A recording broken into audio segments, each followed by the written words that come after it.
Every intensivist has faced this moment when the blood pressure looks acceptable and the cardiac output appears normal, yet the patient continues to deteriorate. Hemodynamic monitoring in the ICU is not about chasing numbers, but about understanding why the circulation is failing. In an era of multiple devices and dynamic indices, the real challenge lies in choosing the right tool, interpreting it correctly, and translating the data into meaningful bedside action. This session will focus on practical physiology-based hemodynamic monitoring. To introduce them, we have Janvi Tabul is a professor emeritus of therapeutics and critical care medicine at the Paris-Saclay University in France. His research interests are in the field of heart-lung interaction. He is currently editor-in-chief of Annals of Intensive Care and co-editor-in-chief of Journal of Intensive Medicine. Then we have next Dr. Sumitre. Dr. Sumitre is HOD Critical Care Medicine and Medical Director, Holy Family Hospital, Delhi. He is the former Vice Chancellor, Indian College of Critical Care Medicine. His areas of interest are ARDS, sepsis, mechanical ventilation, fluids, hemodynamic, precision medicine, cytokines, biomarkers, and antimicrobial resistance. He's got 72 international and national publications in peer-reviewed journals and 17 chapters in book. Then we have Dr. Pradeep Rangappa. Dr. Pradeep Rangappa is consultant intensive care physician, Manipal Hospital, Yashwantpur, Bangalore. He was National Vice President of Indian Society of Critical Care Medicine, past Secretary of Indian Society of Critical Care Medicine, Bangalore chapter, and he'll be in next month will be inducted as President-elect of Indian Society of Critical Care Medicine. We are joined by Dr. Sanjit Sasidaran.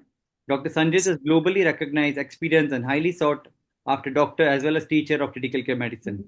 With his 23 years of experience, he is credited with 108 publications, 8 Best Research Paper Awards, 2 awards-winning softwares. Dr. Sanjit is presently the Director of Critical Care at SL Raja Hospital, a Fortis associate. Then we have Dr. Abhishek Prajapati. Dr. Abhishek Prajapati is Senior Consultant and Faculty, the Department of Critical Care, Pulmonary Medicine, Sri Krishna Hospital, Baikaka University, Karamsad, Gujarat. Welcome to all the panelists. Welcome Dr. Tabul, Dr. Sumitre, Dr. Pradeep Rangappa, Dr. Sanjit, and Dr. Abhishek. Thank you. Thank you. So as we all know, shock is a life-threatening state. It's a state of globally inadequate oxygen delivery or utilization at the cellular level. It may, but not always present with hypotension. Oxygen delivery equals cardiac output multiplied by arterial oxygen content. So our aim is to increase oxygen delivery. And hemodynamic management is the art of manipulating cardiac output and oxygen content to maintain adequate oxygen delivery, not just chasing blood pressure. As we know, normal blood pressure could be accompanied along with the shock, and we have many studies to prove it. Same hypertension, different physiology. So shock has been classified into various types: hypovolemic shock, cardiogenic shock, distributive, obstructive, and is not just one disease. So same hypertension is different physiology. One shock is not equal to the same disease. Each type has a distinct hemodynamic profile and is being classified as hypovolemic, cardiogenic, distributive, obstructive. Management must be tailored. Treating all shock the same way worsens the outcome. It's very important to understand what type of shock it is so that our management varies. Then we have to understand about the volume status versus the volume responsiveness. So volume status tells us how full the tank is, but not whether filling it will help. And volume responsiveness tells us if fluid will increase the cardiac output. Patient may be overloaded and still responsive, or hypovolemic and non-responsive. So tank versus benefit of filling is what we have to look into. Volume status describes the tank, volume responsiveness predicts the benefit of filling it. And this is what you have to look into. If you look into this Frank-Starling curve, so this is the area where there's a significant response. Here giving the fluid might increase the cardiac output, but this is the area where LV is poor, and by giving the fluid, cardiac output will not improve further.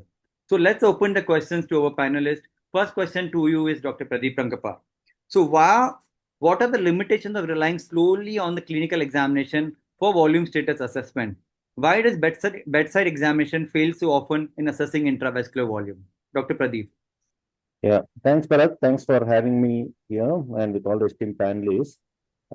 So, although we understand that clinical examination is important, but not necessarily we have clearly understood that this is not sacrosanct, that it does not give us all the information that we need, because the clinical findings are poorly sensitive and they are non-specific most of the time. And there is a lot of inter-observer variability, and they may tell us about perfusion, but not necessarily about the volume responsiveness to the fluids that we give or to the resuscitative measures. And most importantly, the vital signs or the clinical parameters that we follow are not dynamic in nature. So it is a sort of a static sort of an assessment of the clinical status. And most of the time, they may lag behind the deterioration that may tend to happen, especially with regard to assessing the volume, because the clinical signs don't overtly show up until there is significant volume loss. So there can be a significant lag time before we can predict there is a significant volume loss. And the diagnostic accuracy also is fairly subjective when you look into the clinical parameters. So, and we have also understood, as from the pictures denoted by Dr. Bharat, that even if the JVP is elevated, it could be fallacious, and even pedal edema not necessarily always correlates with the intravascular volume status. And we have clearly understood, even in venous congestion conditions like heart failure, liver disease, or AKI. So we cannot go by these signs, pedal edema, or the JVP may tell us that they are volume overloaded, but not necessarily it would really tell us whether they would still be little, with regards to calibrated treatment maneuvers. So these are some of the limitations. And so the gospel would be, we would not want to totally ignore clinical signs. Now the mandate would be to use this important clinical signs as an adjunct along with the dynamic functional tests, along with the point of ultrasound. So this is what we have largely agreed upon at this point of time. But in certain conditions, especially I would want to highlight some of the unique disease conditions in India we have, like dengue, where the markers may be very different with regards to assessing volume status. Like hematocrit is still something that we look at in these situations as a guide to the volume responsiveness. So it is disease specific also, and some of them may be unique to our subset of patients. So that would be my submission, Bharat. Yes. So now we'll proceed to the next question, and this is for Dr. Tabul. It's for you. So we all know we use multiple approaches to assess the volume assessment, but these are available: clinical science, POCUS, biomarkers, and imaging, invasive monitoring. We use it very often. How should these be integrated practically instead of used in isolation? Dr. Tabul. Thank you for the invitation. I'm very happy to be here and to exchange with my Indian colleagues, as you know. So it is an interesting question. I agree with Dr. Pradeep about the general utility of clinical signs, even if it is very important to examine the patient, of course, because this is clinical examination which can tell us about the presence of shock, of course, but not necessarily the mechanism of shock and the response to fluid administration. Okay, so clinical examination is more for detection of shock, and sometimes it could also help you to diagnose the mechanism of shock. Of course, to have, I don't know, crackles in the lungs, and chest pain, etc. It can orientate to cardiogenic shock, etc. And also, I would like to insist on it, the pulse pressure, only the difference between the systolic and the diastolic pressure can help you to identify low stroke volume conditions, which normally are associated with either hypovolemia or cardiac failure. So this is very helpful.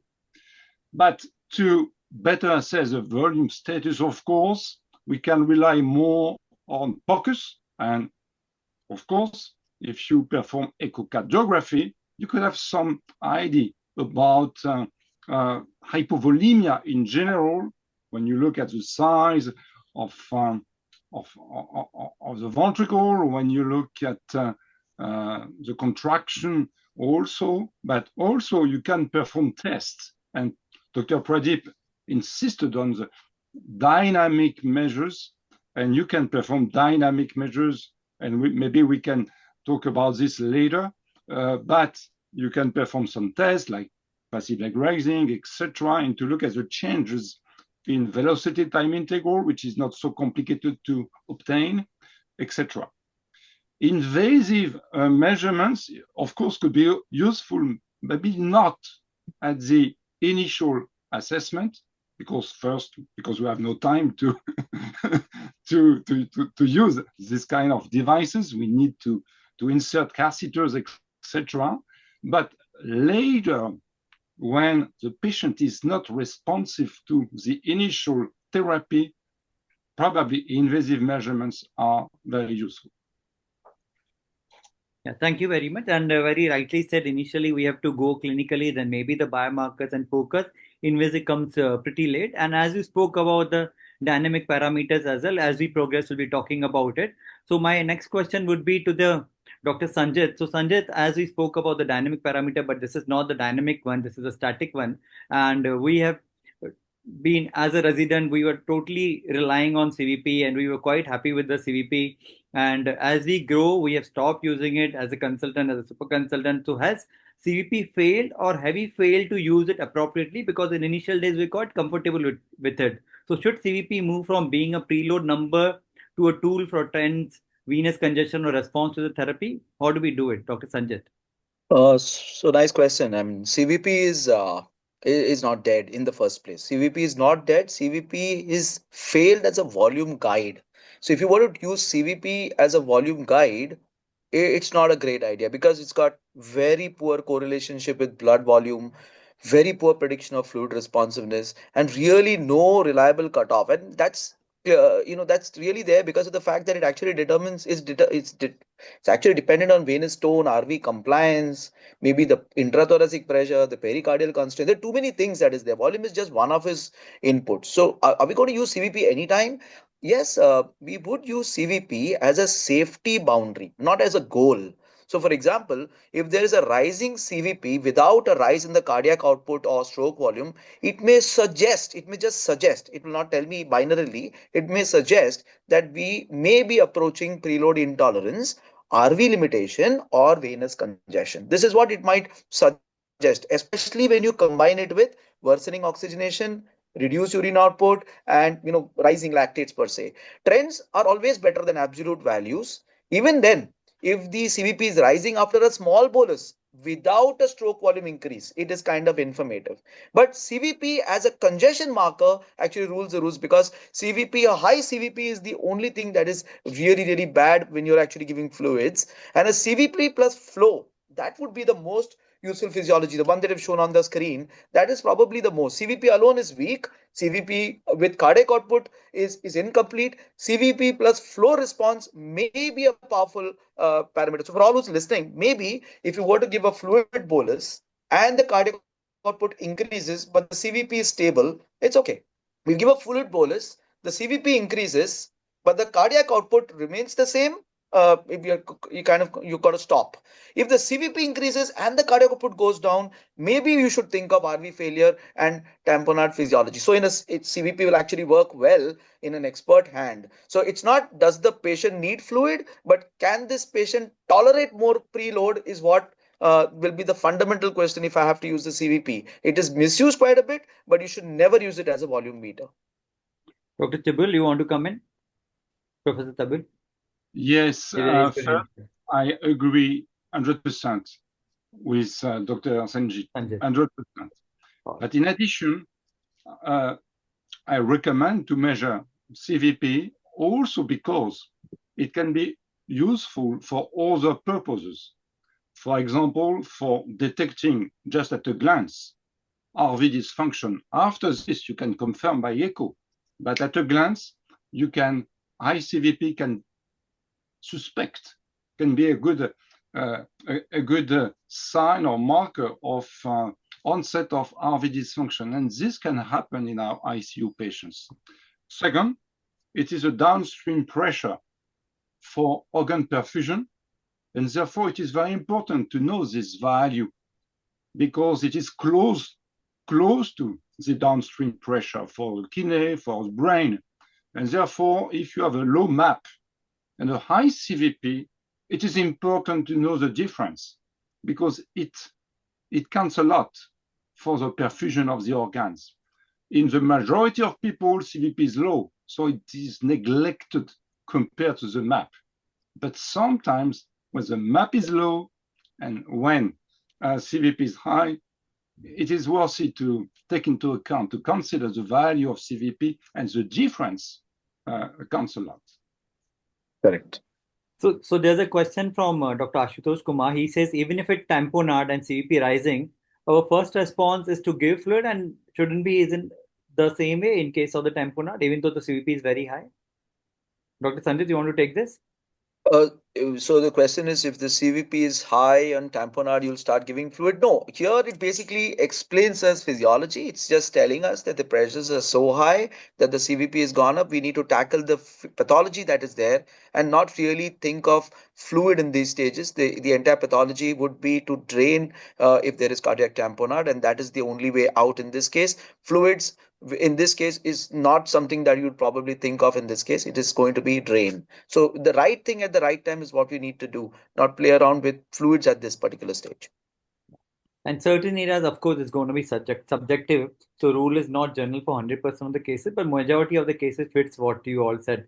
So as we spoke about the static parameters, and we all know static parameter is just a one snapshot. It's a one pressure line or one volume line, what it tells you, and it doesn't predict the Frank-Starling response. This is why we have been always talking about the dynamic tests, which deliberately change preload and assess stroke volume response. They help identify patients who truly benefits from fluid. And when we talk of the dynamic parameters, so they are being very well classified as a non-heart-lung interactions one, that is mimicking fluid challenge, passive leg raising test, which has been proposed by Dr. Tibul, mini fluid challenge test, where we look into the increase in the cardiac output by doing an echo, and then using heart-lung interactions, we have PPV, vena cava collapsibility, End-expiratory occlusion, tidal volume challenge, and maybe the SIA maneuver. So the first is the test or the mechanical ventilation will change the cardiac preload. And the step two is the changes in stroke volume or the surrogates are used to detect the preload responder. So this is how we do it.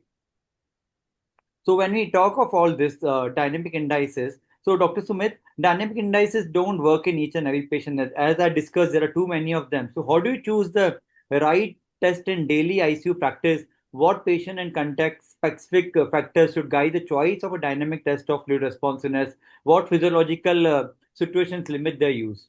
When we are looking at dynamic tests, I would first would like to talk about the heart-lung interactions one. And as all of us know here, I don't think I have to remind that there are many caveats to that, like the tidal volume has to be adequate, there is no arrhythmias, etc. And I don't need to repeat that. A couple of things which are important in this is that we forget sometimes that one of the main things which is important for the heart-lung interaction is the compliance of the lung. If the compliance of the lung is very poor, it's very unlikely to give you a very good result. Another thing which is missed probably is that the heart rate to the respiratory rate ratio.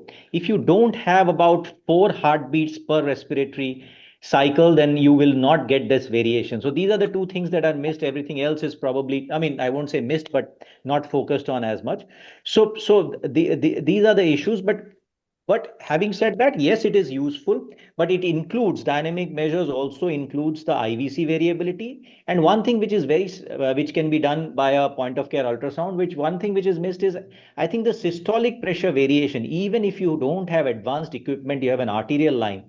The systolic pressure variation was found to be nearly equal in predicting fluid responsiveness, particularly the delta down, as much as any of these advanced monitoring systems which have the PPV or the stroke volume variation. So it's just having an arterial line, even without advanced monitoring other equipment, one could use that to a certain extent, with all the caveats that there are there for the heart-lung interaction measures of dynamic fluid responsiveness. As many of us know that a study in France showed that only probably 3% of patients fulfill all the criteria for the heart-lung interaction dynamic measures of fluid responsiveness. So just using one tool probably cannot be the best way to look at it.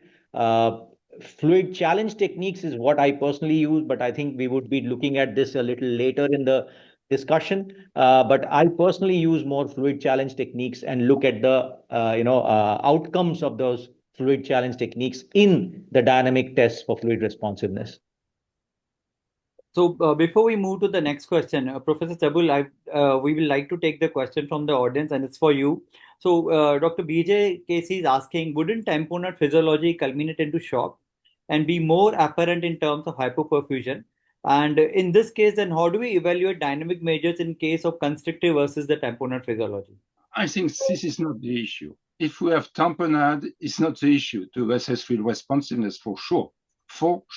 So we forget this question, because if we have tamponade, there is other thing to do urgently than to try to assess fluid responsiveness. So a patient should not be fluid responsive anyway. So I think this is not the problem. I would like to insist on what Sumit said. I agree for pulse pressure variations that there are a lot of limitations, but we also have all the tests of using heart-lung interactions, which are not only the variation of the pulse pressure or the systolic pressure. We have developed and also develops tests which can be used during mechanical ventilation and which use the ventilator. For example, end-expiratory occlusion test, tidal volume challenge, etc. So it uses this test use a ventilator, like this picture. Yes. Yeah, this picture is nice. Not only the variation of the signal, but also sometimes interruption of the ventilator or sigh maneuver in patients under pressure support ventilation. Also, you stop, you perform a sigh during PSV and for 4 seconds, and you look at the change in hemodynamics. So, and in pulse pressure in this case, just the pulse pressure. So we have many tests now. So it is possible to overcome, for example, arrhythmia is not an issue with end-expiratory occlusion test. It is an issue for pulse pressure variation, etc., etc. And tidal volume, by definition, is not an issue for tidal volume challenge. This is by definition because we increase tidal volume to overcome this limitation. So I want to defend the heart-lung interaction test, because even if pulse pressure variation, and it's true that I proposed pulse pressure variation 26 years ago now, nevertheless, even if it is limited to some very specific patients, and I fully agree, but other tests can be used in patients who require mechanical ventilation. Otherwise, we have the passive reducing test. And to be honest, I never used the free challenge from 1999, I would say. The last 27 years, I never used free challenge because we have other tests.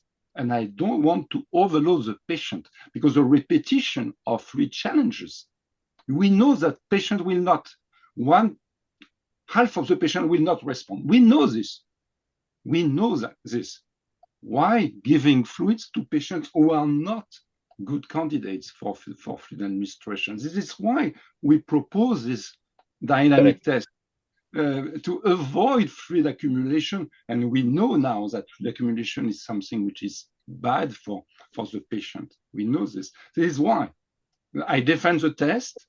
I'm not a defender of the free challenge at all. And I had a lot of pro-con debate against Jean-Louis Vincent, against people like this, because no, we have tests. We should use this test. And we do some very complex things to the patients. And these tests are not so complex compared to perform a tracheostomy, to perform, etc., etc. And we do this ourselves. This is my point. So we take your point, as you said, if the patient has arrhythmia, we cannot do pulse pressure variation. Similarly, if the tidal volume is 6 ml per kg or less than that, we cannot perform the tidal volume. So it's a situational thing. And also you seconded the point of Dr. Sanjay, where he said cardiac tamponade shouldn't be considered because that's a total different pathology, and we have to totally deal with the situation over there. So now again, my question to you, Professor Tabul, because this was proposed by you, PLR. So I need to understand what stroke volume surrogates can be coupled with the PLR, and also, of course, I'll not talk the evidence point, but the physiologic concerns in which patients it shouldn't be done. Is it truly as easy to perform as perceived in the real life scenario?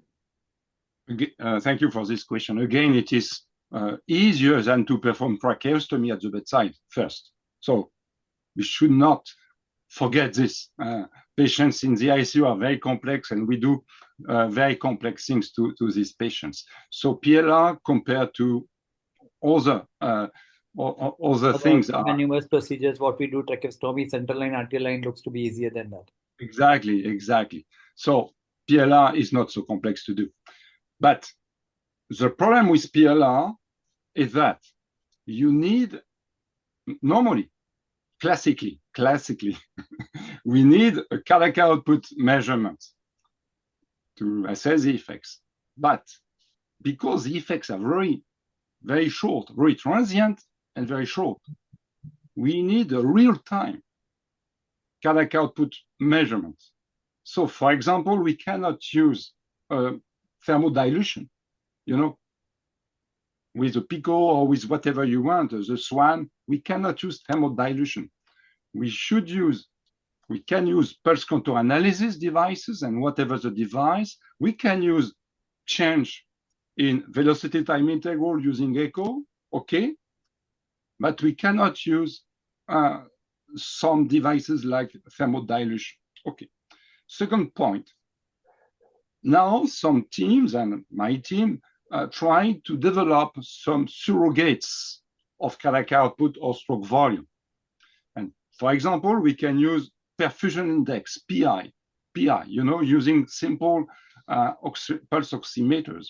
And this works, but sometimes we cannot obtain the signal, as you know, with the pulse oximeter. But it is worth it to try. It's not so stupid to use it at the bedside because it is totally non-invasive. Otherwise, if you have pulse pressure variation, PPV, you also can use PPV during PLR as a surrogate of stroke volume, but in the opposite way. So you can expect a decrease in PPV as a marker of an increase in stroke volume during PLR. So this is a surrogate, and there are now many papers and meta-analysis, etc., looking at this. So it is possible, to use some surrogates which are not exactly cardiac output monitors. Thank you. Can I add, please, Bharat, yes, I sir, may? please. Yeah. So just a couple of things. In response to Dr. Tibul, I mean, I totally agree. He's been the pioneer in doing all these studies and telling us how to go about doing dynamic measures of fluid responsiveness. Couple of things. When I said fluid challenge techniques, I think PLR is also a fluid challenge technique of a sense, and I was meaning it as a broader context.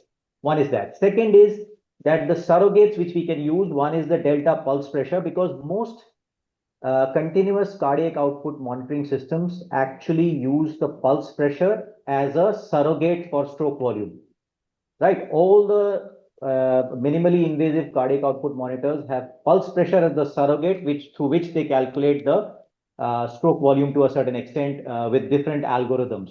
So a pulse pressure or a delta pulse pressure, a change in pulse pressure rather than PPV, also could tell us. Actually, we have done a study which shows that, and we presented it in the last conference, it got one of the best papers, and we are publishing it, is that delta systolic pressure is as good, because if you see, when you give a fluid challenge in a patient, particularly septic shock, you cannot increase the diastolic pressure much. You can only increase the systolic pressure, right? With the fluid challenge, you cannot change the vasoconstrictor, the vascular tone. So the systolic pressure increases, but the diastolic pressure doesn't increase much. And that difference is the pulse pressure. And that is the surrogate for the cardiac stroke volume or cardiac output. So just seeing a change in systolic pressure itself, if you have an arterial line in, right? And our study showed an increase of 8%, is almost as good. The EORC curves are almost as good as a pulse pressure to predict delta pulse pressure, not PPV, delta pulse pressure to predict fluid responsiveness. The meta-analysis, there has been a large meta-analysis of delta pulse pressure versus delta stroke volume to predict fluid responsiveness, where delta stroke volume was shown to be somewhat better than delta pulse pressure. But if you don't have continuous cardiac output monitoring, one of the surrogates could be delta pulse pressure, but also delta systolic pressure. And we are in the process of publishing that, and probably we'll have a little more answer to that once we publish that. Thank you. Thank you for your comments. Sanjay, you want to say something? Yeah, I was just thinking, yes, it's fantastic that Dr. Ray has actually looked at systolic pressure and the delta. I was just curious because every monitor that would monitor the arterial pressure would also give us the pulse pressure variation. And since PPV has already been there and done that since the last so many years, and in fact, there are studies that actually say SPLR and PPV change. Why would I look at the systolic pressure when the PPV has already been there? I mean, it's a great idea to look at systolic pressure, but all monitors don't have that. All monitors don't have that, Sandeep. It requires a software. It requires pulse pressure variation because of software. Yeah. Okay. The older monitors may not have it. All the recent monitors don't have it. No. It's a software update. Is that we've been in different setup? All monitors have it. It's not true everywhere. Oh, okay. So again, we have answered this question, Dr. Sumit. It's just for the sake of it. So what physiological conditions are required for pulse pressure variation to accurately predict fluid responsiveness? I mean, you have put it up, and we have had a great intervention by Dr. Tabul. Yes. Having said that, the idea was not to say that these don't work. There are limitations to it. Just to add to that, the psi test probably has and I would like Dr. Tabul to comment on it, has a better predictive value than the end-expiratory occlusion test, because the change in cardiac output with the end-expiratory occlusion is just 5%, and the major study on which it is based, the range was 5% change in cardiac output plus minus 5%. So the range is so variable to predict fluid responsiveness that I thought that the occlusion pressure, end-expiratory occlusion pressure is problematic, while the psi test probably has a better predictive, not studied as much, but has much better predictive value with a drop in cardiac output of more than 10% with the psi. Yes, you are totally right. It is an important point you are raising. Really, we need. I said this for PLR, but it is worst for end-expiratory occlusion test. So we are coming to that. So next question is for you only. So Okay. The growing evidence for reliability of the end-expiratory occlusion test to perform. So how do we compare with the pulse pressure variation? What are now you can contradict? That's why I exactly. For the end-expiratory occlusion test, all the papers that try to look at the reliability of the test showed that the cutoff value for the increase in cardiac output during the test to identify responders is around 5%. 5%, this means that you cannot use some devices like echocardiography, because the errors, the variability of measurements with echo is not compatible with 5%. So pulse contour analysis can do this. It's possible. Pulse contour analysis, whatever the technique, but not echocardiography, and of course not thermodilution. So we need a real-time and very precise technique, which is not so easy to do. But recently, we published a paper, when I say recently, some weeks ago, in critical care with Francesco Gavelli, Xavier Monet, and others, where we looked at just the pulse pressure, PP, pulse pressure, the difference between systolic and diastolic. And it works as well as cardiac output. So if you have no cardiac output monitor, you can rely on the change in pulse pressure, not pulse pressure variation, of course, because you interrupt the ventilator, there is no variation, but the pulse pressure only. After 15 seconds, you can look at the value of pulse pressure. If it increases by more than, I don't remember exactly how much, but it is in the paper, you can rely and you can identify full responders. So this is very simple. It can replace cardiac output monitors, and therefore it can be more used, and it can be better available for people who do not use cardiac output monitors. Thank you. Dr. Pradeep, Dr. Abhishek, you want to comment for any comments? I think everything is clear. I think the one question I can answer in the chat box. So someone is asking, are we about that? How frequently we should assess the IVC? Should I go answer that? Yeah, please. So whenever in resuscitation, same question: how frequently we do IVC, and also when we give the fluid challenge, how frequently we should be assessing these indices. So. Yes. So when the patient is in shock, in immediate shock patient, we definitely do very frequently, whether we give the fluids and then patient has responded well or not. So we do repeatedly. And then early phase, I think when patient is settled down and after 6 hours, we do repeatedly check every 1 to 2 hours. And after the patient is stabilized, we usually check after every 30 to 4 hours or 5 hours. So for assessment in focus. So that is the clear answer for that thing. And our other question was that the RV TEPC is only the way by which the RV function is assessed.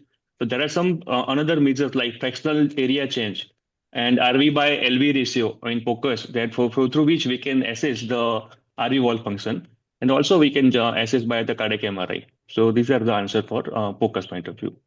All right. Thank you. Thanks, Satan. And now again, we go to Professor Tabul because this is again a tidal volume challenge that's what we're talking about. So we all know in low tidal volume ventilation, PPV loses accuracy. So what are the indications, methodology of tidal volume challenge? And of course, we also come to a question which is not part of it. Amongst the tidal volume challenge, End-expiratory occlusion test and the PSI test, which one do you think is the better one and more predictive in terms of the volume responsiveness? Okay, thank you for the question. In fact, I'm not sure that there are many studies comparing the tests. I mean, tidal volume challenge and End-expiratory test. You know this test very well because it was developed in India, in Mumbai, and everyone in India knows this test. So it consists in increasing tidal volume from 6 to 8 ml per kilogram. To be honest, I don't know if we can find same results if we start from 7 to 9. I'm not sure that there are studies about this, but from 6 to 8, there are now many studies confirming the first results. And it is interesting because you don't need cardiac output monitor again to do this. And you need just to look at the change in pulse pressure variation, which is an important, because these patients who are ventilated with low tidal volume sometimes are complex and sometimes have an arterial catheter in place, and it's easy to look at pulse pressure variation. So the increase in pulse pressure variation by more than 3-4% is predictive of full responsiveness, and the opposite is true. So reliability, it seems to be reliable in many conditions. Again, the problem is to have pulse pressure variation. Otherwise, it is more difficult to do. or an alternative, if you have no pulse pressure variation, but you have a cardiac output monitor, you can, of course, look at the decrease in cardiac output at the same time. Otherwise, we published a recent paper looking again at perfusion index, measured again by a pulse oximeter, and with very good results in terms of decrease in perfusion index during a tidal volume challenge as a marker of fluid responsiveness. So now we have many possibilities, either using PPV or using cardiac output, if you have cardiac output monitors, or using perfusion index if you have the good pulse oximeter, where we use the Massimo one. So we'll move on to the next question. That is, this is for you, Dr. Abhishek. I mean, he's been waiting this long. So does the mini fluid challenge provide dependable information? So we all know giving very small fluid boluses give very dependable information. Signal is lost in the measurement precision. So what is your take on this? Yes, so when we give mini fluid around 100 to 150 ml over 1 to 2 minutes, when we are in the query or dilemma with whether not to give fluid or give, and sometimes when PLR is not possible, like in pelvic surgery or spinal trauma or immediately abdominal post-op surgery, so we give mini fluid therapy. Yes, it is useful, but it should be interpreted correctly. When we give the fluid and if it gets a response, it's physiological sound, but meteorologically it is very fragile. How? Because the signal we generate with this thing, it is bigger than the noise of our measurement system. How? So when the fluid is given, the preload signal is very small. When 100 ml bolus or 150 ml bolus give is only a minor increase in the stress volume, or a tiny right atrial pressure change, or a substrate stroke volume rise of around 3 to 7%. The signal may be real, but it is very small. And measurement imprecision is there, often larger than signal. Like in thermodilution, typical precision error is 10%, plus or minus 10%. Percentage. In pulse counter, it is around plus or minus 5 to 10%. In LOT, VTI, echo, in experience sense even, it is around 5 to 7% margin of error. And in alternative blood pressure, it is affected by tone and damping. So if we expect a stroke volume rise around 5%, but our tool's error range is plus or minus 7 to 10%, then we can't reliably detect it. And so this is the major this dictum here.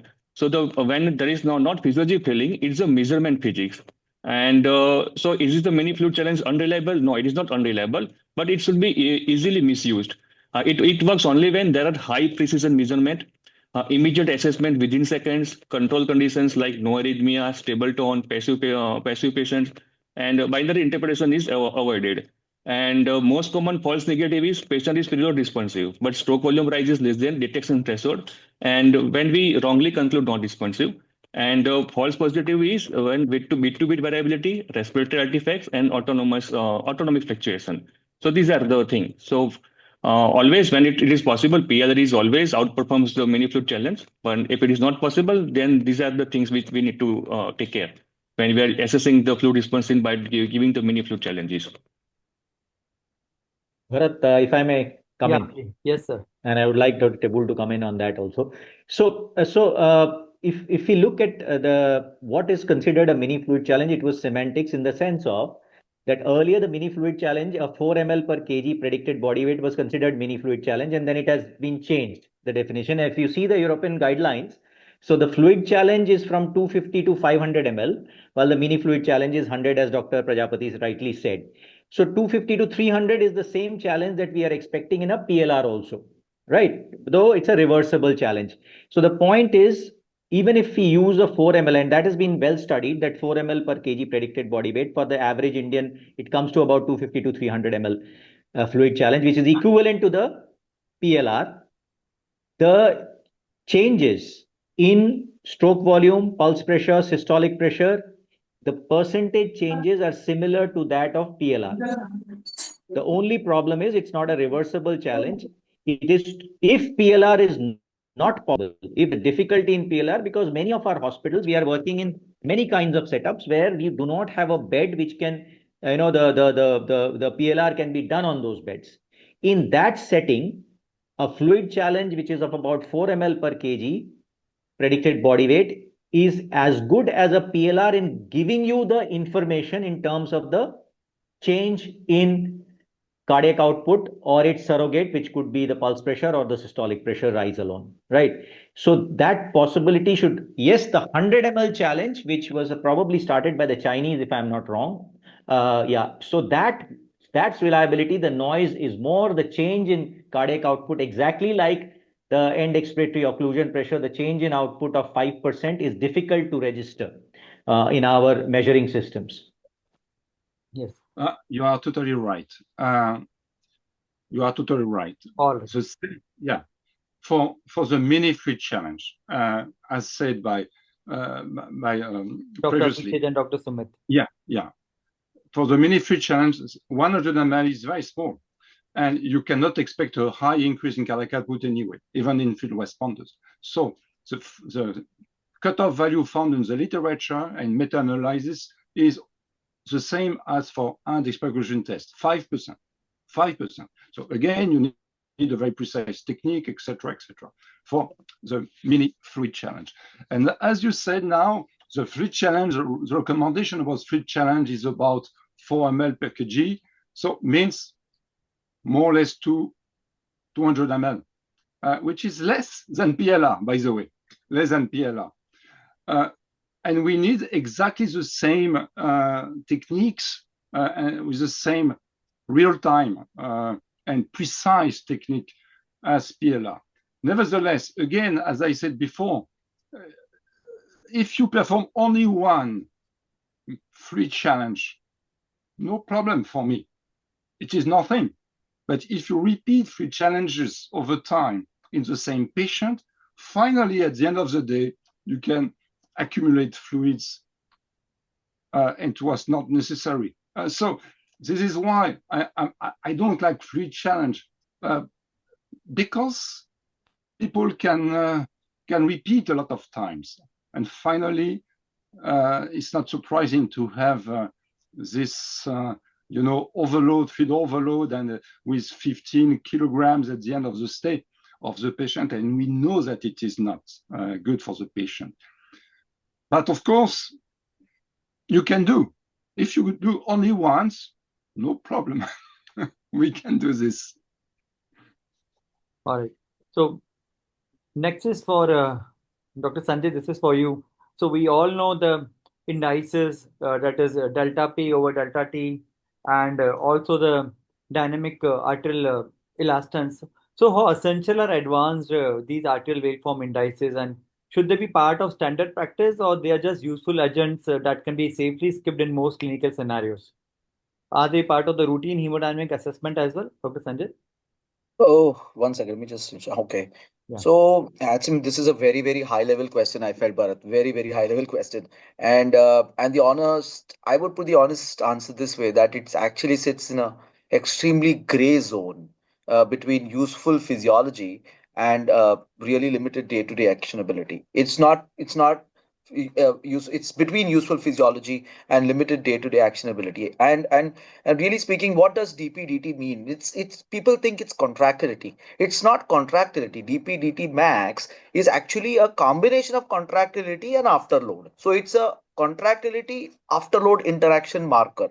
And it becomes very misleading if you look at contractility on its own. So it might help to understand about inotropes, about your vasopressors, whereas E-dyne, that dynamic arterial elastance, which for all practical purposes is PPV by stroke volume variation, that's a dynamic surrogate of the arterial load. This is what E-dyne is. Specifically, it means how efficiently my fluid challenge or stroke volume is converted into an arterial pressure. This is what E-dyne actually means. That means if SB increase, will my pressure rise or will it be absorbed into the system? That is exactly what this E-dyne will say. So where does it fit?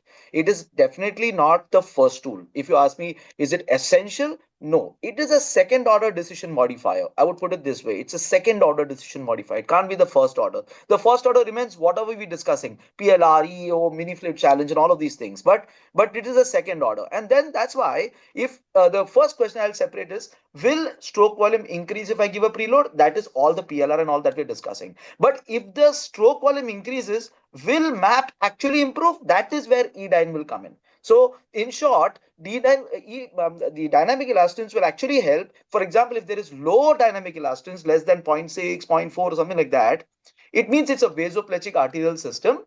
The MAP won't rise. This is where I'll use probably vasopressors. This is what is clinically meaningful, I think. But I don't think it could be done, as a first time in all patients per se. It's more interpretive than really actionable, is what I, when you put this question, I feel it's more interpretable than actionable. Yeah. Anyone else? Can I add, Bharat? Yeah, please, sir. So the E-dyne, right? So the issue with the E-dyne is also the fact is that for continuous cardiac output monitoring, both the stroke volume and the pulse pressure delta is measured by the same. It's just different algorithms from the same monitoring method. So there could be mathematical computational issues with that because you are using the same waveform, arterial waveform, to measure both the pulse pressure. So it can only work if you have two different sources of measuring the stroke volume and the pulse pressure. Because as I said earlier also, most of these what are called less invasive or minimally invasive cardiac output monitors are using the pulse pressure as a surrogate for stroke volume, right? So if the source of these two informations is the same, then it will not give the difference. So the source of information, it has been shown to work only if the source of information for the stroke volume is a Doppler and the source of information of the pulse pressure is the arterial line or whatever. So then only it seems to work better. So do we have the option for those things? So as Sanjit beautifully put it with his language of first, primary, secondary, etc., he put it very well that it probably is the next level of monitoring, which probably doesn't need to be used on a day-to-day basis, on a regular basis. Anyone else? Any of the panelists? Yeah, Yes. I agree with what you said, all the speakers. I fully agree with this possibility of mathematical coupling, which is a very big problem. Otherwise, to be honest, I am not a fan of dynamic elastance. First, because you need PPV and SVV, normally two separated devices, so this is very complicated. But also because of the philosophy behind. The philosophy behind. When you give volume, when you give fluids, the objective is not to increase arterial pressure, mean arterial pressure.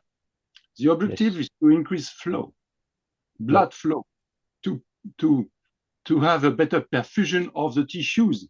And this is already a big problem because you are not sure that the increase in cardiac output will translate to increase in tissue perfusion. Of course, we don't know this, but we don't give fluids to increase blood pressure. So just imagine you have fluid responsiveness.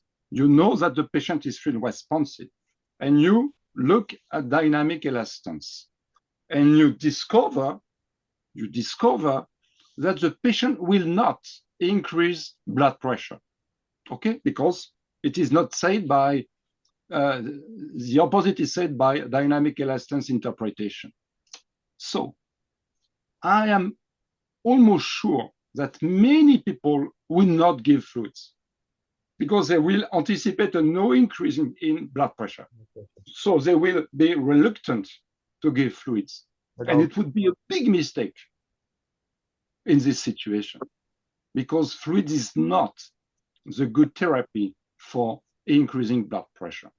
If by chance it increases blood pressure, okay. But the main objective of fluid is to increase blood flow. Systemic blood flow first, with a hope to increase peripheral blood flow. But this is the problem. The philosophy behind, I think I had a lot of debates with people who developed dynamic elastance because I said, okay, but look at the philosophy behind. You say the patient will not increase blood pressure. So the majority of people would refrain to give fluids because blood pressure will not increase, but flow will increase. You understand my point? I don't know if I am very clear. We got this. So Yes. basically, yes, Sanjit, you come in, you can cover this. Sanjit has raised his answer. Yeah, but I strongly believe that the DP-DT max, which my Pico monitors, I mean DP max is what my Pico monitors, it does help me to track contractility trends. There is no doubt about that. I mean, the response to inotrope, the response to maybe any ischemia coming down, and maybe the response to a worsening of the afterload. The DP max does help quite a bit. It doesn't help in acute vasopressor changes. I'm not talking you're going to change vasopressors based on that. It just tells us how this vasopressor has kind of changed the response, or the inotrope has changed. Inotropes, basically. Inotrope, can change the inotrope and the change. It will not tell me arterial tones. I'm still using DPDT best for a trend signal, not as a treatment trigger, but as a trend. So, Dr. Tabul, if I may ask, Yes, sir, please. so this is for Dr. Tabul, where if the feeling is that yes, you give fluids for perfusion, right, for flow, right, but you're on the other side, the limits of fluid resuscitation you are also looking at, you give more fluids to improve. We are not sure that it will improve flow or not, right? And the patient is vasodilated with a distributive shock in sepsis. I'm not saying that we should use this modality, but in that setting, wouldn't a vasopressor be better? Because when you are giving fluid, you are not increasing the diastolic pressure, you're increasing the systolic pressure and the flow. That is why that's why the cardiac output increases, the MAP does not increase, because the systolic pressure increases, the diastolic doesn't increase, and all the surrogate measures measure it like that, the cardiac output. So and the SVR seems to decrease when you give fluid in this setting. Seems to decrease because again it's a mathematical formulation. So why would you not start vasopressors early and not give too much fluid in a vasodilatory shock? Why would you only base it on flow? I fully agree. More than 100%, 200%, 300%. That's dangerous. Tests of field responsiveness are just physiological tests, just telling you if the patient will increase or not cardiac output if you give fluid. It cannot tell you should give fluids first. Absolutely. It depends on the clinical context. Second point, I never forget vascular tone. And you know, maybe you know me, of course, yes. We know each other. I am a fan of diastolic arterial pressure to start vasopressors. When it is low, it means that vascular tone is low. So it could be stupid not to give vasopressors in this situation where vascular tone is low. This is why in my mind, I have two separate things. DAP for vasopressors and field responsiveness for the ID or not to give fluids. Okay. Absolutely. And I balance my judgment about all these things. And sometimes the patient is field responsive, but I would refrain from giving fluids because there are some potential risk of fluid administration, harm. And also I discovered that the patient has a low vascular tone, so I would give first vasopressors, or I would privilege the administration of vasopressors. Again, I don't use dynamic elastance because it is a very misleading and complex parameter for that. I agree with you completely. Yeah, but very simple things like low DAP or low or high DSI, diastolic shock index is better because it depends. DAP also depends on heart rate, but again, low DAP simply for vasopressor administration and dynamic test of field responsiveness for the ID or not to give fluids. And even if it is positive, Sometimes I would not give fluids because there is a high risk of fluid administration in terms of lung edema, in terms of whatever you want. Can I just I ask one totally question? agree with you. Yeah. So, Dr. Go ahead, Tabul, and Sanjay. I just wanted you to clarify this to the listeners even more. So then you can do that better than me. So that's why I asked you the question. Yeah. Just quick question. Bharat, I just want to ask one question. Yeah. So Iba, am I right in saying that if there is profound vasoplegia, there is no point of doing a fluid responsiveness then? Am I right to say that if there's profound vasoplegia? Am I right in saying that? Because I feel that what I'm getting the information is if there's profound vasoplegia, you just give the vasopressor. That's not what said. No, that's not what Dr. Tabul said. You're looking at two different things. I mean, sir, he'll defend his point. Yeah. No, the problem is that when you have profound vasoplegia, you have a lot of chance to have also profound venoplegia. Okay. And a high unstressed blood volume. So the fluid responsiveness test would be positive in this case because the central blood volume will be low because the majority will be in the unstressed blood volume. So the test would be positive. The issue is that if you give fluids in this situation of venoplegia, all the fluids you will give will go directly to the unstressed blood volume. So there is no benefit really, even if the test is positive, because the test is very short. The test is very short. So even if it is positive, after 1 hour, you will not see any benefit. So this is why for me, vasoplegia, like low vascular tone, low DAP, is also an idea to say, oh, if I have a profound vasoplegia, maybe I have a large unstressed blood volume. And maybe I have to think about not to give too much fluids because it will not be beneficial at the end of the day or at the end of the hour, I would say.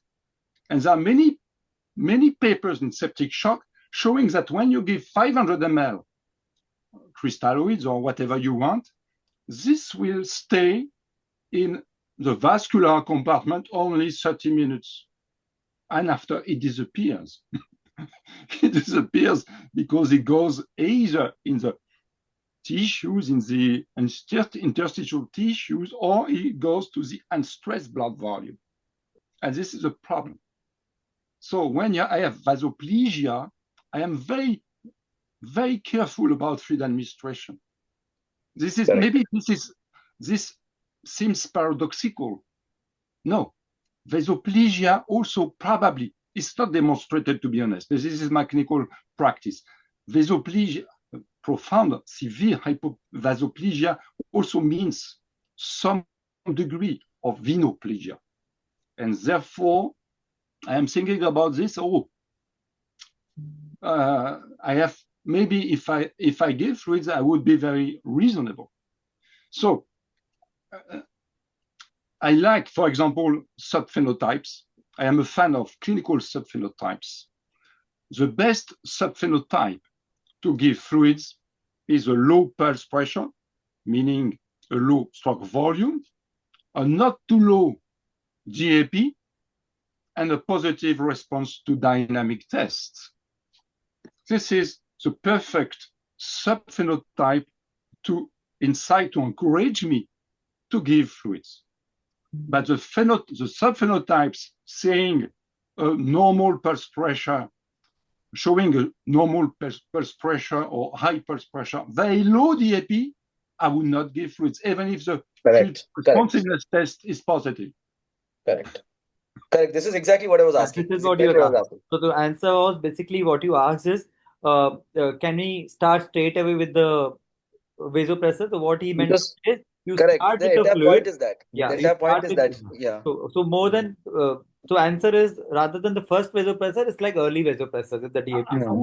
I would not say this because in the majority of patients with shock, there are some real hypovolemia, true absolute hypovolemia, and we need to replace for this hypovolemia. There is a deficit. Why? Because patient arriving in shock, normally did not drink the hours before, the days before. They are dehydrated in the majority of cases.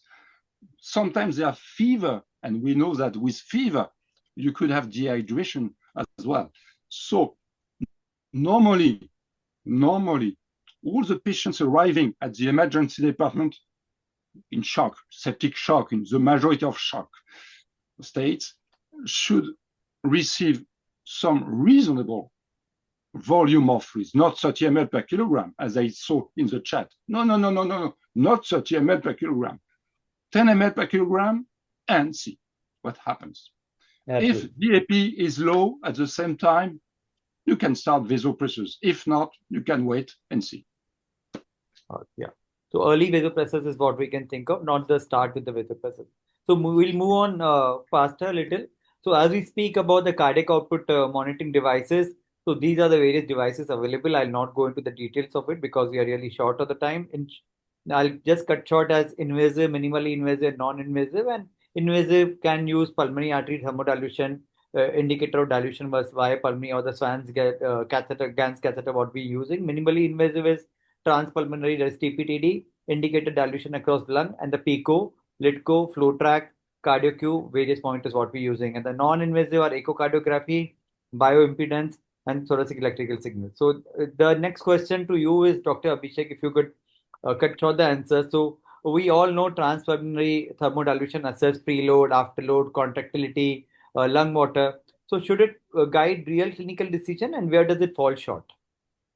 Yes, TPDTD is valuable in many ways. For preload, GEDV or global end-expiratory volume or global end-expiratory volume index, it gives, and it reflects cardiac filling volume, but not the pressure.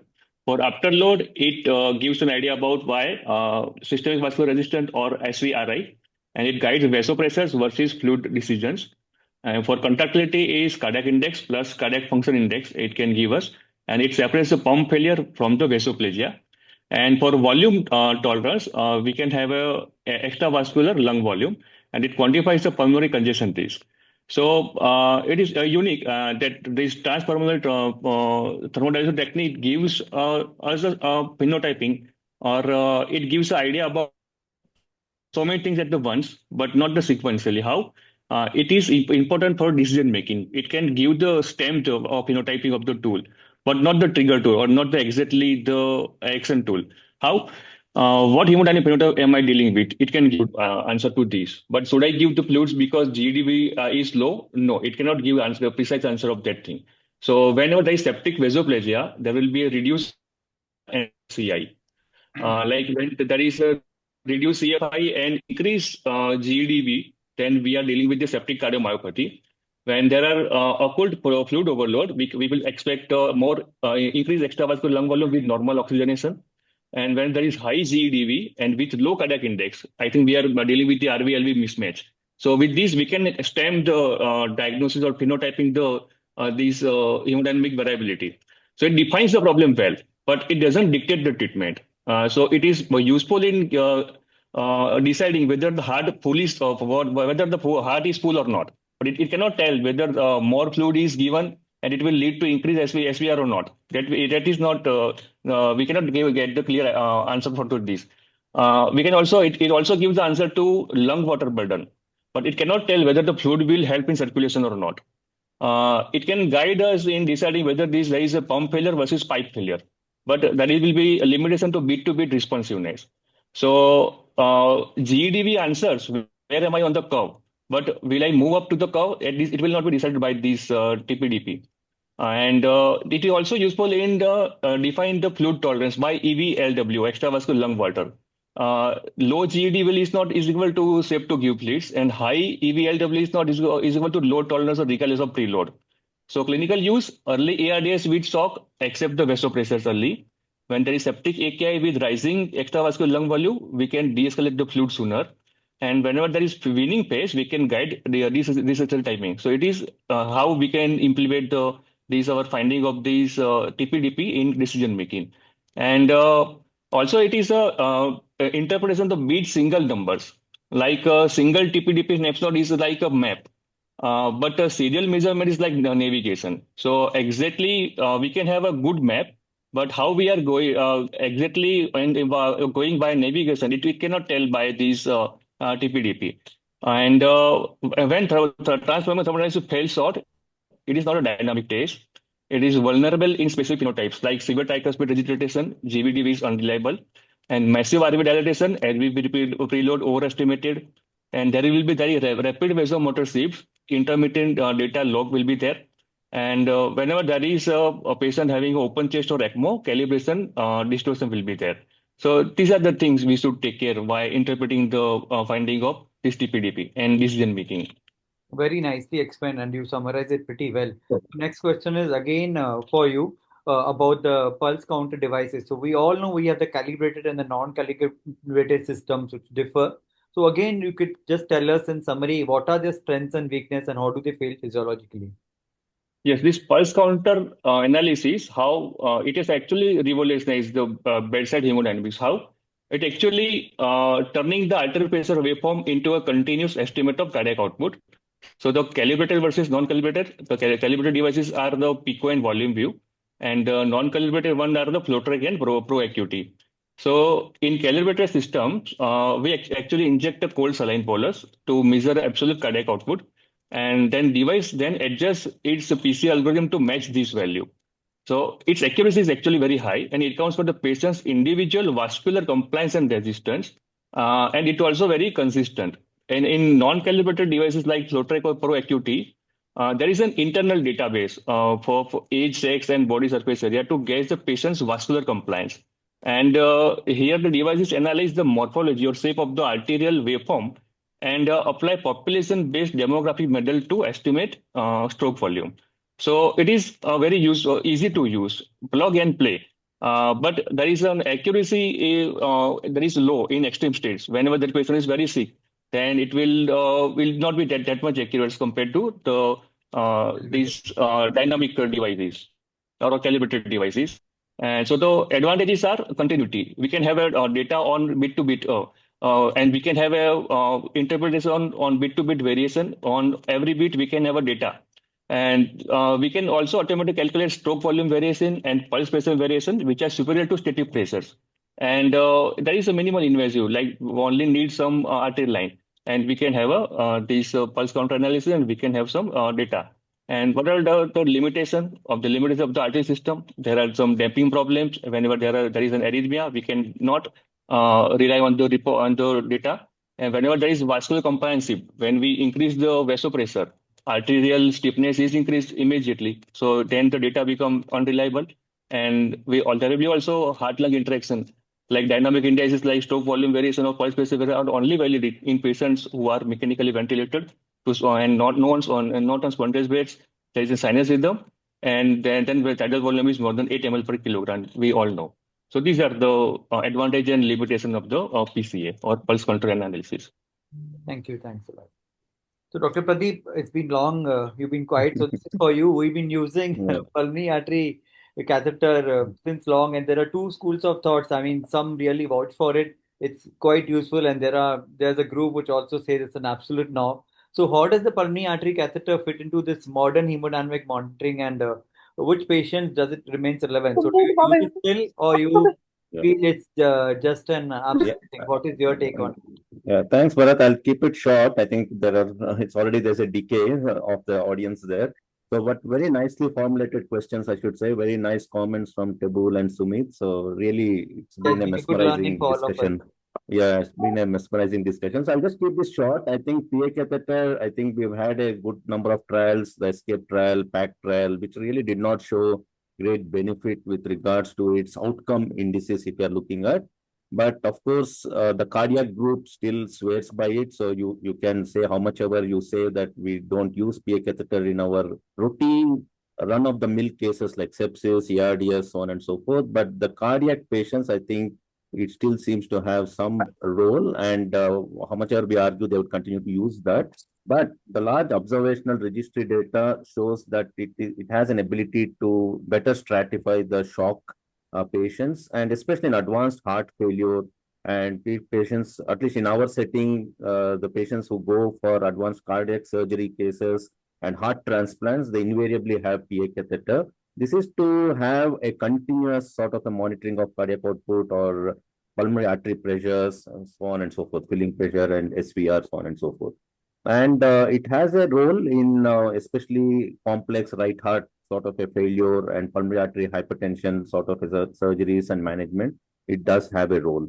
So, but as a norm, it is not routine in our ICU practice for sepsis patients, ARDS patients, or uncomplicated shock patients. So we wouldn't use it as per the evidence. So this would be my submission.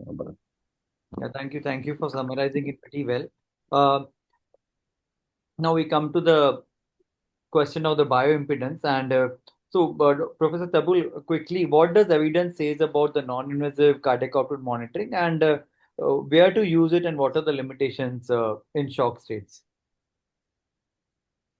Thank you for this question, which is not so easy to answer.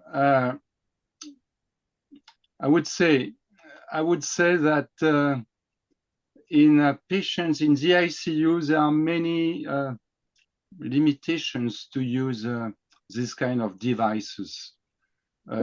First, because they depend a lot on signal quality, and these devices are very sensitive to patient movement, to tremors, to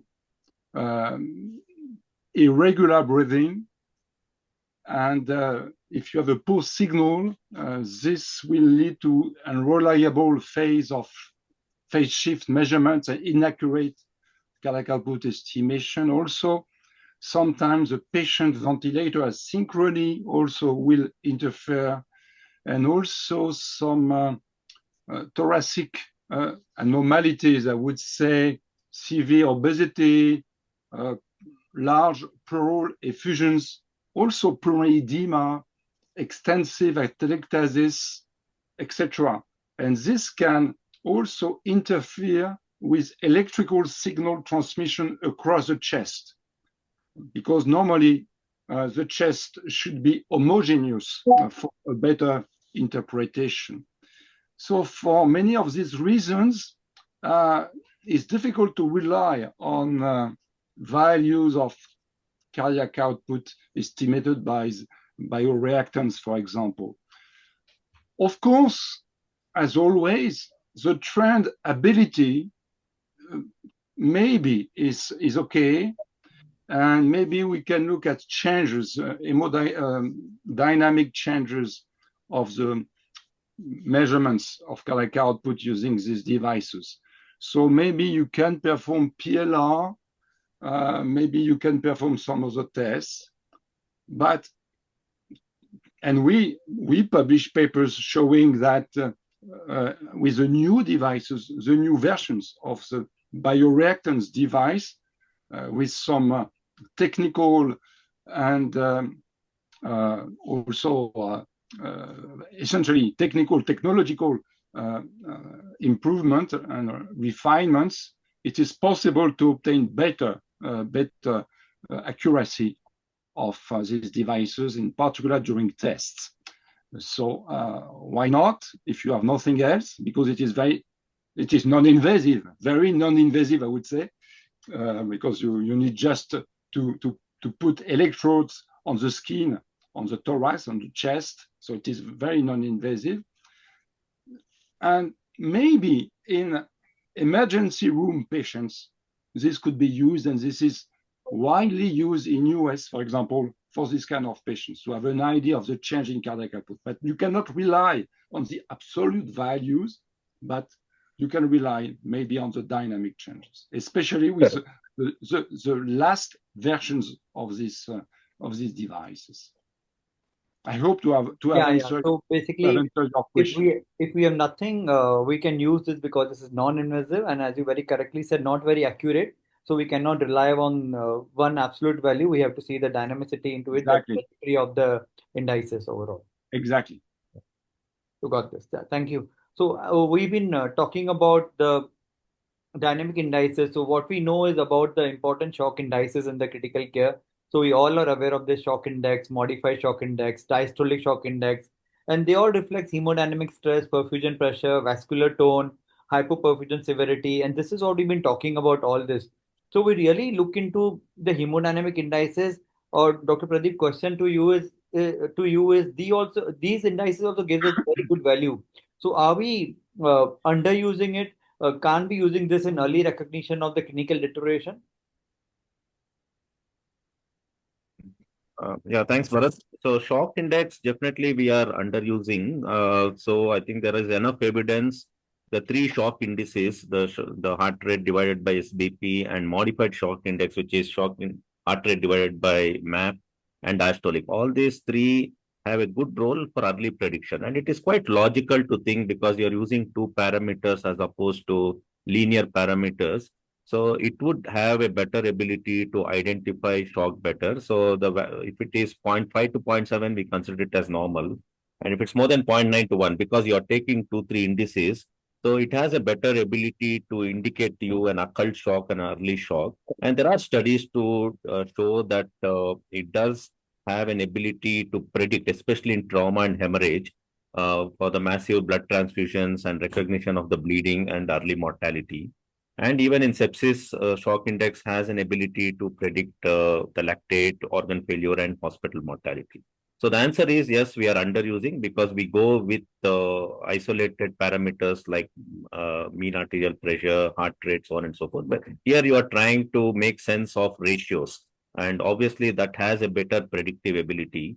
And but there are confounders for this, especially if someone is on a beta blocker, because most of the elderly patients would be on beta blockers and some of the athletes and elderly. So that there can be misrepresentation of these shock indices. That is something we need to bear in mind. And possibly it has a good role to play. This to be included in the early warning signs or modified early warning score. Because as of now, from my knowledge, I don't think this is included. So maybe perhaps it's an easy tool to be incorporated into early warning score as a better ability to predict early on the hypotension and the hemodynamic derangement would be my submission. Bharat. Yeah, very nice point. So as we look into the heart rate, pulse pressure, respiratory rate into the early warning signs, so this could be one of the parameter which can be easily incorporated and used as well to predict it spontaneously. But of course, these are underutilized as we all see, and it can also tell us about the vasoplasia or the hemodynamic stress and the arterial tone and the compliance as well. So now we've been talking about the coherent response versus the incoherent response, and we talk about the microcirculation. So the coherent response is when the macrodynamics improve, macrohemodynamics improve, and same is also true with the microhemodynamics. That is, your cardiac output is improved, MAP has improved, heart rate is settled, CVP is better now.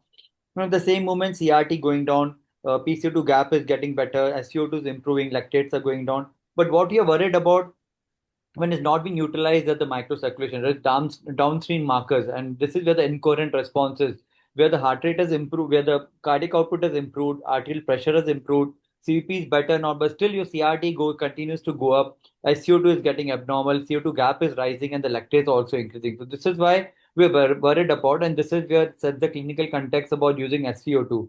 So my question to you, Dr. Sumit, when is high SCO2 misleading, and in impaired extraction states, high values may sign worse outcomes as well. So, how should it guide real bedside decision when we're using SpO2, these downstream markers?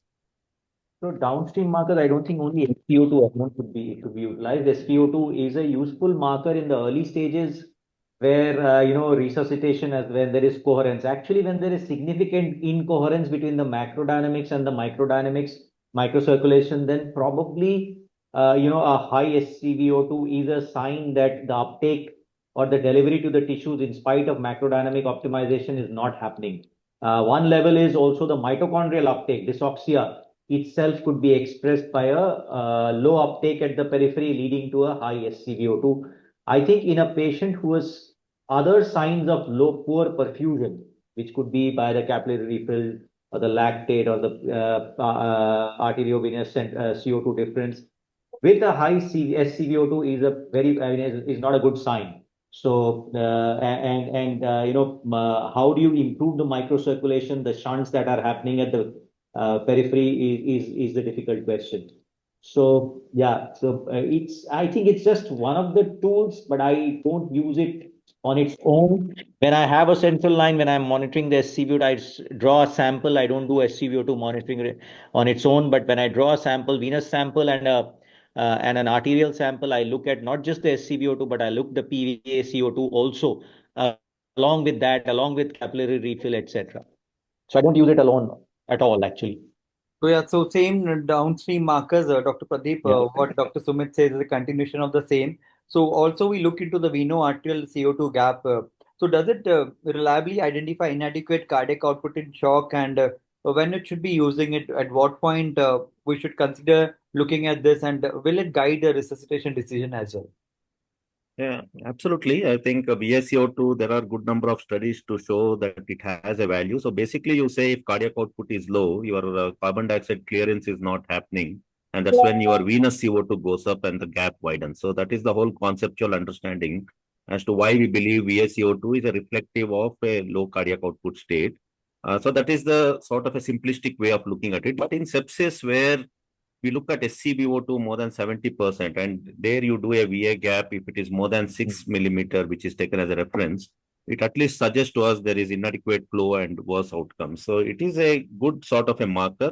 Like any other marker, we always, for all the markers we have discussed today, there are limitations for this also, because if in the conditions where CO2s are high due to whatever high temperatures or agitation, shivering, COPD, so on and so forth, this can be fallacious or microcirculatory dysfunction or severe metabolic acidosis or ventilatory settings, which you are doing in a controlled ventilation. So all these have sort of a bearing and sampling errors. So these are the other limitations. So we need to bear in mind the limitations before we are certain. But the studies have clearly shown that if done properly in a controlled situation, the high gap has a bearing, and it is a reflective of sort of a worse outcome with regards to low cardiac output situation. So if I have to draw an algorithm running from the static to the dynamic test, then these are downstream marker SCO2 and VSCO2. So what is your take on, how will you advise? How do we do it? Yeah, I mean, so this is a downstream marker. So I would say this would be a sort of an adjunct to other downstream markers like lactate and mixed venous saturation that we would see. And basically, in situations in sepsis, as I said, if mixed venous saturation is high and gap is more, so it really tells us that there is a inadequate flow, and it may be reflective of microcirculatory dysfunction also that may be setting in. So that would be the value of it. So it would come little lower in the order after your all macrocirculatory indices are optimized. So we would look at these indices whether they're getting better. Still, when the macrocirculation is getting better, still the patient is not good, then we can continue using this. Possibly, yes, yeah. Professor Tabul, you want to say something? Yes, first I fully agree with Dr. Pradeep about SCVO2 and PC2 gap, and with Dr. Ray, of course. Just to well understand the situation, these are not markers of microcirculation. They are markers of the adequacy of oxygen delivery for SCVO2 to the metabolic conditions, and adequacy of cardiac output for PC2 gap to the metabolic conditions. First, they cannot tell you about microcirculation. Even if cardiac output is adequate to metabolic conditions, you can have some territories who are with poor oxygenation and poor perfusion. First, because these are global markers. Second point, as said by Dr. Pradeep, sometimes SCVO2 is around 70%, 80% between, because you have some alteration of oxygen extraction, and you cannot know if you need to increase oxygen delivery or not, because there is a gray zone. And this is for this gray zone that PC2 gap is very helpful, because PC2 gap is less affected by oxygen extraction alteration than SCVO2. And you can rely on PC2 gap even if you have a SCVO2 72%, you don't know if you have to increase cardiac output or not, you look at PC2 gap in that case. But SCVO2 values very high also are very informative. When you have SCVO2 of 85, 86%, this is very informative about the alteration of oxygen extraction and therefore the severity of shock. And also probably when you have a SCVO2 of 85%, probably your efforts to increase oxygen delivery will be not successful, because if you have severe distributive shock, even if you increase cardiac output, it will not go to the tissues. So this is why I like SVO2 or SCVO2. When it is low, you know what to do. When it is high also, and when it is in the middle, you look at PC2 gap. Finally, it is very simple. Thank you. Thank you for summarizing it. So, Yeah. Tabul, just a question. So, can we conclude if your CO2 gap is high and cardiac output is high, and we are not meeting our endpoint? So, would we consider then it's a microcirculatory dysfunction where your CO2 gap is high and your cardiac output is high? So, would that qualify as a microcirculatory dysfunction then? And to be honest, this is an excellent question, but I'm not sure, because I look to gap for 35 years around, because this is one of my topic of research in the 90s. But I used PA catheter at that time. So I never really saw situations where PC2 gap is high and cardiac output is high. I know that some other people publish papers showing that maybe it is a good reflection of microcirculation in this case. To be honest, I don't believe in this theory. I don't believe in this theory. And for me, if you have a high cardiac output, you should not have a very high PC2 gap in general, even if you have microcirculatory disturbances. This is my point of view. Maybe some people could have some different point of view, but this comes from my experience, clinical experience, also from what I saw in the literature. Thank you. Thank you. Thank you. So we come to the second last question of this session. So this is for Dr. Sanjit. So we all know, Sanjit, as advanced monitoring becomes available, we all spoken about the different things, and there is emerging technologies like NIRS.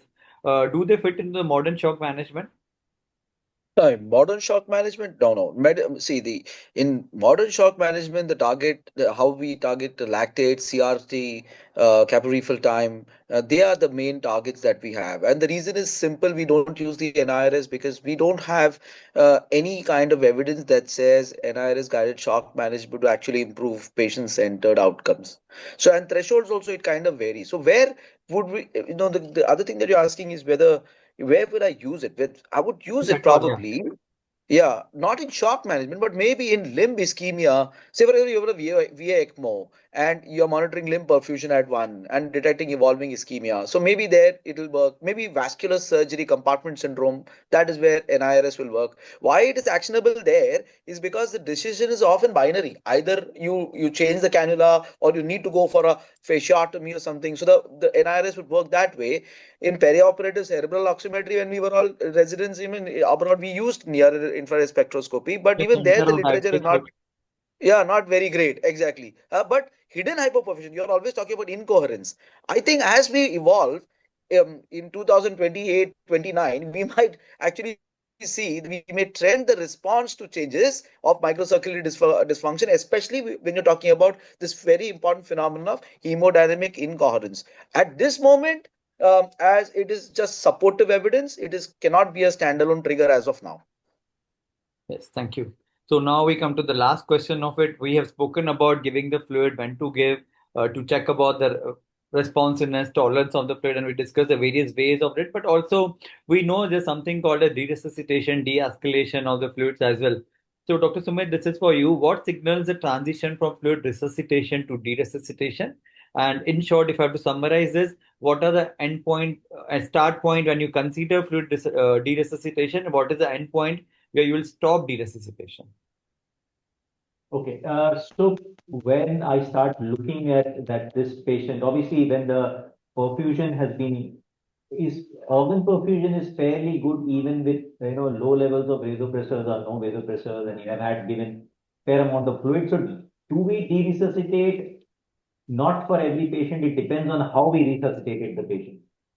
If if at day around, most evidence suggests that if at day 3 you have significant positive fluid balance, and that's also what my clinical experience has been, that if you have 8-10% added fluid, in the sense about 4-5 liters positive at day 3 to 5,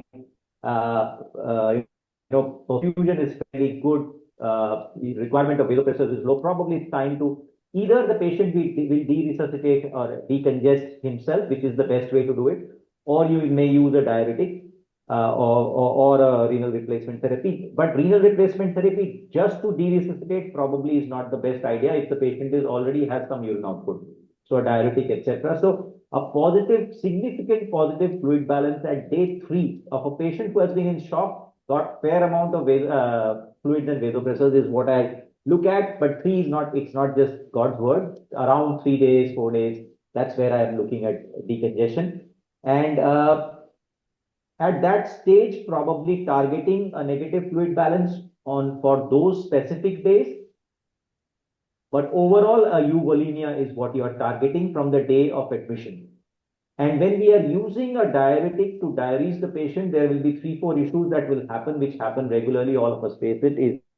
Is electrolytemia and high bun-creat ratio and a metabolic alkalosis. So metabolic alkalosis could be because of more than contraction. It is usually related to probably the fluid shifts and also the hypokalemia. So one has to be very aggressive about correcting hypokalemia at that time and the electrolyte abnormalities. What I tend to do is, if the patient can be de-resuscitated towards a more U balance, and for the first, 2 days about negative balance or so, even if the patient requires very low doses of vasopressors, or if the patient is being diuresed and the hemodynamics remain stable, that means that the patient is doing well with de-resuscitation. That's what I usually simply target in a sense, correcting the alkalosis, the hypokalemia, the electrolyte abnormalities. If required, sometimes we do use acetazolamide too for that while correcting the electrolytes. So I think if at day 3, day 4, you have a significant positive fluid balance, there is a need for targeting de-resuscitation towards the more even balance at the end of the stay of the ICU. Yeah, thank you, Dr. Pradeep. You want to add something to this? Yeah, I agree with most of what Sumita said, but I think of late there is a lot of emphasis, especially the VEXES, which really emphasizes on the fluid overload as cause of a lot of organ dysfunction now, especially all the renal compartment syndrome, hepatic compartment syndrome, and brain compartment syndrome. So it is very imperative at this point of time that we don't cause too much of fluid sequestration, and that's where this whole concept of VEXES is coming in. So we have to be very cautious. At least from all the studies, I concur with Sumit that at day 3, we may have to really be looking at net neutral, because one of my trainees' thesis is to look at this fluid balance negativity after 3 days to see outcome difference. So it is important that we pay more attention, because sequestration is causing more harm is what the recent signal seems to indicate. So I completely concur with whatever. So day 3 is, just to be clear, day 3 is from the admission, or day 3 is from the patient got better? I mean, from the beginning of resuscitation. Yeah, from the beginning, because from the studies, it's day 3, net neutral is what the signal seems to be suggesting. By day 7, negative. Sumit, you can correct me on that. Day 3, net neutral, day 7, be negative. But prolonged negative balance Is also harmful. is also harmful. So what if the patient continues to deteriorate, our vasopressor requirement is going up even on those day 3 timeline? Right. So if the shock persists, then probably if the shock persists and you have a significant positive fluid balance, those are, the patient is going into what is called GIPS probably. Those are bad prognostic indicators.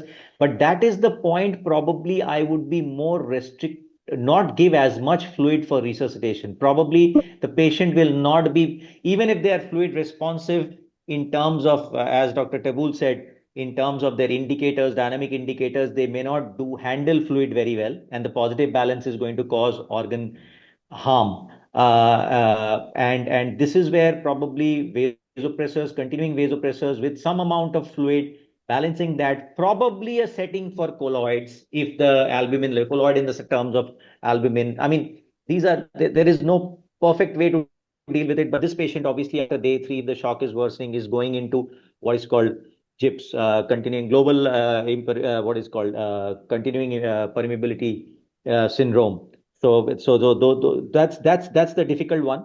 But that is not the phase where you give more fluids for resuscitation to reverse shock. Very, very controlled fluid for the shock that the patient is in.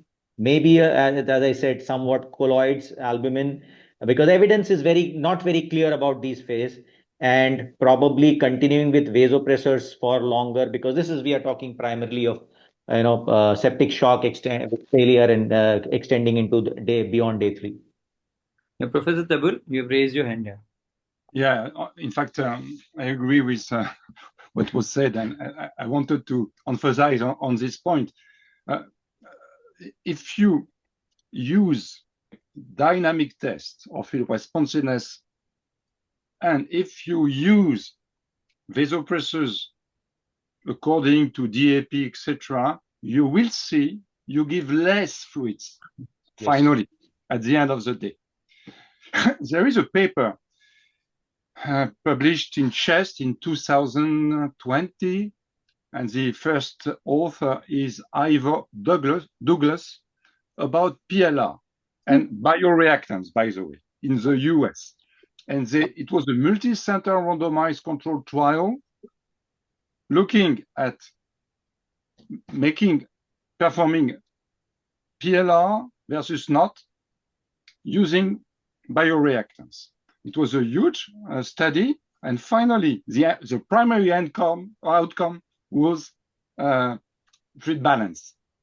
And when they used PLR in the centers that use PLR in the randomized controlled trial, they finally use less fluids, and the fluid balance was well maintained at the end of the ICU stay. There was no positive fluid balance because they use fluid responsiveness test, PLR in this case. So this is exactly my experience. I use fluid responsiveness test for 30 years, almost 30 years now. And in fact, I don't see very huge fluid overload as I saw in the past, in the 80s. In the 80s, I saw very big people with a large accumulation of fluid, which is not now observed in my unit, because we use fluid responsiveness tests and we use also vasopressors earlier than in the past. This is what I wanted to say. So now, if you observe fluid accumulation, fluid overload, I would say, using venous congestion signs, maybe CVP, VEXUS, whatever you want, you should not, by reflex, try to have a negative fluid balance. You need to have 3 conditions: venous congestion first, better if you have fluid unresponsiveness, and third, some organ dysfunction which could be related to venous accumulation. I mean that if you have no organ dysfunction, maybe it's not necessary to try to remove fluids. So 3 conditions: hemodynamic stability, of course, because we are at the later phase of, first, hemodynamic stability. Second, venous congestion signs. Third, absence of fluid responsiveness. And fourth, no real impact of venous congestion of some organ dysfunction. Could be the lung, could be the kidney, for example. If you have this, okay for fluid removal. Otherwise, you have to discuss about it. Yeah. Sanjit? Yeah, this exactly is what I was saying. Actually, resuscitate until perfusion is restored, de-resuscitate once further fluid no longer improves flow and congestion begins to impair organs. I think that would summarize what Dr. Tibul said. Just Yeah. to, if I may, Sir, Dr. please. Tabul, do you need at that phase to have the patient not being fluid responsive? The other three, I totally agree with you that there should be signs of that the hemodynamic stability, the organ congestion, and that there is, organ failure. And but do you still need at that phase the lack of fluid responsiveness to tell you that you don't need to give fluid? I would say, I understand your question, but I would say that normally, if you have significant venous congestion, normally the patient is not so much fluid responsive. Yes. Not so much. Believe me, you know this, and you are a clinician, I am a clinician. I see so many patients, I saw so many patients in shock. Really, if you have venous congestion, CVP of, 16 or something like this, or Vexus score, very high Vexus score, it is exceptional that the patient is very fluid responsive. Very fluid responsive. First. Second, we published a paper, some years ago about fluid removal during CRRT.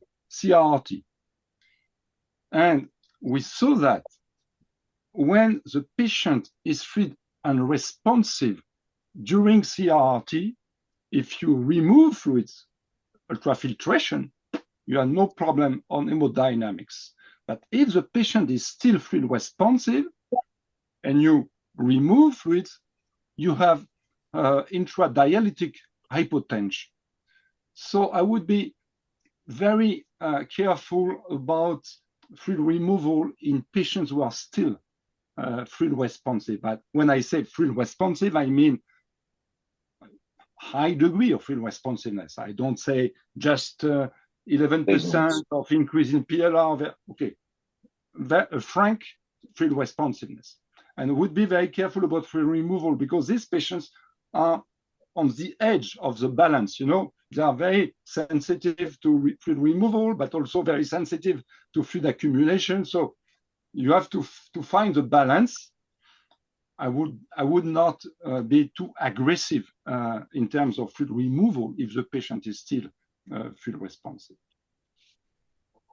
Yeah, so we come to the conclusion of the session. There's one in the chat box. Anyone can take this. This is from Leelavati. She says many times we need to use the inotrope, but the inodilatation to optimize the CO2 quickly to get the hemodynamics back. So how often we use this inodilatation or inotropes? She's given a new name to this. So what's the opinion of ours? So I know dilatation what form of shock are we talking about? One. Second is if it's septic shock with septic cardiomyopathy. So she says when it's a shock and there's maybe the hemodynamic incoherence and microcirculation is not improving and could be the toxic myocarditis. Right. So I know dilatation with levosimendan, etc. obviously hasn't helped milrinone. But a role of dobutamine in septic cardiomyopathy, the possibilities are there, the signals are there, but the evidence has not gathered yet. But yes, if you have, contractility poor and you have perfusion disorder at the other end, then probably a dobutamine low dose obviously is indicated. The signals are there for it. That's my take. Anybody else can? Well, classically, it'd be low cardiac output, adequate or supported MAP. That would be probably the classical indication. Sorry, what is that? I think classically it would be low cardiac output with adequate or supported MAP. I mean, if the perfusions are okay and low cardiac output is there, maybe that might be the classical indication. It's like septic cardiomyopathy, like how Leelavati said. I mean, that's something that probably would be the place. Yeah. Yeah. So we come to the end of the session, and so as we want to conclude, as we talk about this, so the goal of volume expansion is to increase cardiac output and enhance oxygen delivery, as we spoke in the beginning, and the risk is worsening when there's a lung or tissue edema and compromising perfusion instead of improving it. This is where we consider the de-resuscitation. We all agreed to this. And every fluid bolus is a physiologic test to see if the heart can respond. And volume responsiveness and tolerance must always be balanced. Benefit exists only when they both align. So with this, I want to thank to all the panelists, and my heartfelt thanks to our wonderful panelists for sharing their experience and wisdom, and to the audience for such thoughtful participation. Thank you, Professor Tabul. Thank you, Dr. Sumit. Thank you, Dr. Pradeep. Thank you, Dr. Sanjay and Abhishek, for your wonderful participation and dedication. Thank you very much.